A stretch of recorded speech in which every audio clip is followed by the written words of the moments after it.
welcome to this video, and this is the other pros and cons video that I have. The one that saddens me a little. I have to admit that my physical books are not as perfect as I wish they could be. Anyway, so just like with the ebooks, this I will go through the pros first, and then the cons. And this time, instead of 4 and 4, I have 5 and 5. And yeah, so let's get into all those pros. It's got that traditional book smell. It does. Mwah. The smell we all fall in love with when we first start actually reading for fun. Yeah, it's got that traditional smell. Pro 2!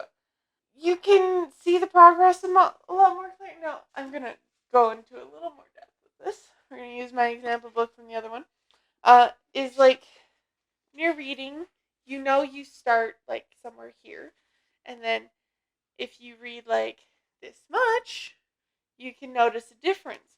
Also, you can kind of like flip through this a lot easier, and sort of spoil yourself if you're into that. And if you end up doing that, I do it sometimes.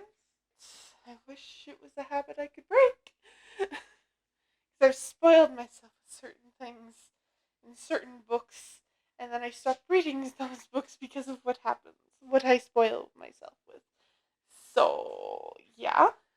That's actually why Gilded Serpent hasn't come out.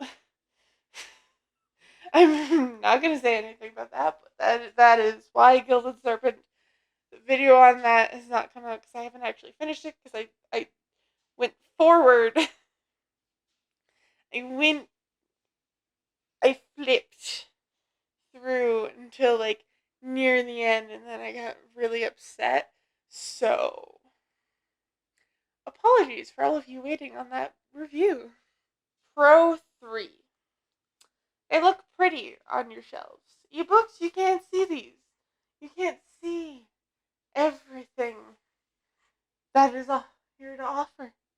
You can't see what you have just by looking at your bookshelves, looking around your house. But here, you can, and they're gorgeous, as long as you organize them correctly. So they just look pretty. Pro 4. The feeling of paper in hand is comforting.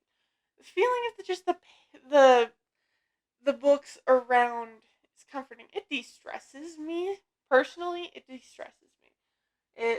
I have a lot of anxiety, and because I have a severe anxiety disorder, probably caused by childhood trauma, but yeah, so the books, they kind of like, they comfort me. I don't know why. They just do. And I love them. They're my babies. But yeah, so it's just very comforting to have a physical in your hand in regards to a screen. And our last pro here is uh the last con that was in my ebook one, which is I can actually throw it across the room.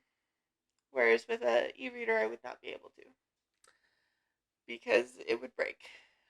Book will damage the wall. But yeah, so like you can throw a hardcover and it won't damage it.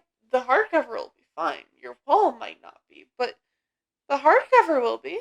As a paperback might have a bit of a damage in like the corners and the edges. Like, that's fine. You can still read it.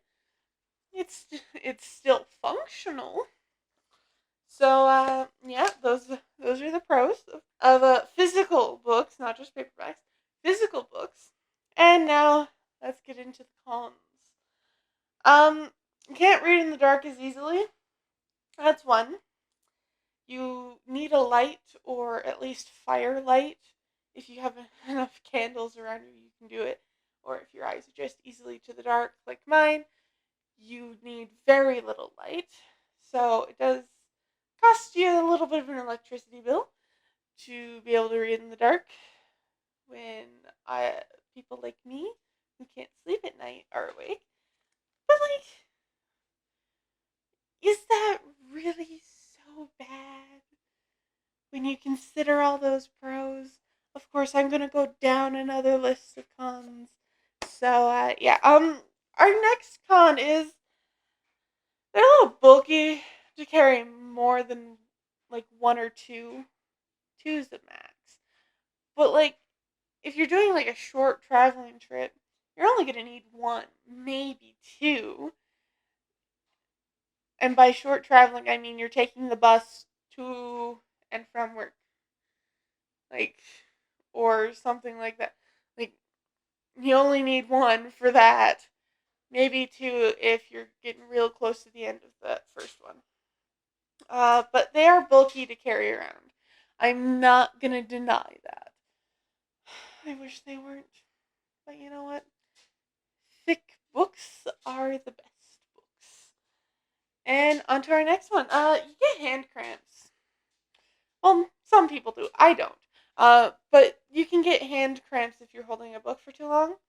But I think the reason I don't is because I'm constantly switching hands. I'm constantly putting the book down, doing stuff as I'm reading. Because I cannot tear my eyes away from the pages.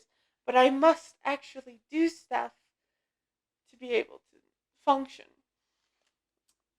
or eat. Our next con 4, is the weight of the books can be pretty hefty if the books are too thick. Perfect example. Kingdom of Ash. She's heavy.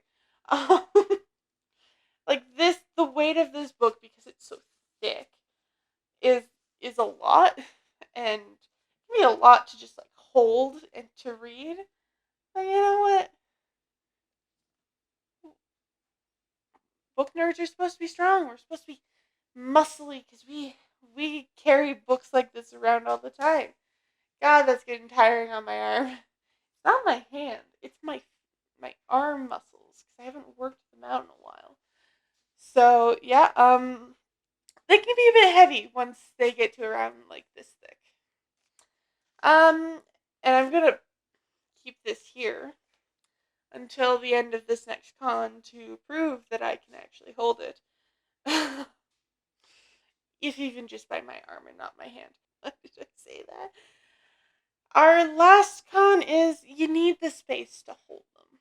And so, yeah, that is a con, is you need the space, and so you're going to be spending more on your rent to keep them in your life.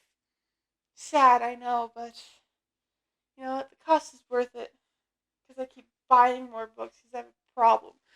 Anyways, that is the end of this pros and cons video. But yeah, I hope you all enjoyed.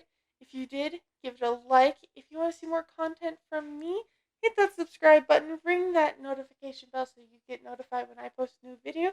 And if you want to support me, go buy my book. Links are in the description below. And I will see you all in the next video. Bye-bye! That was a weird wave. I'm sorry.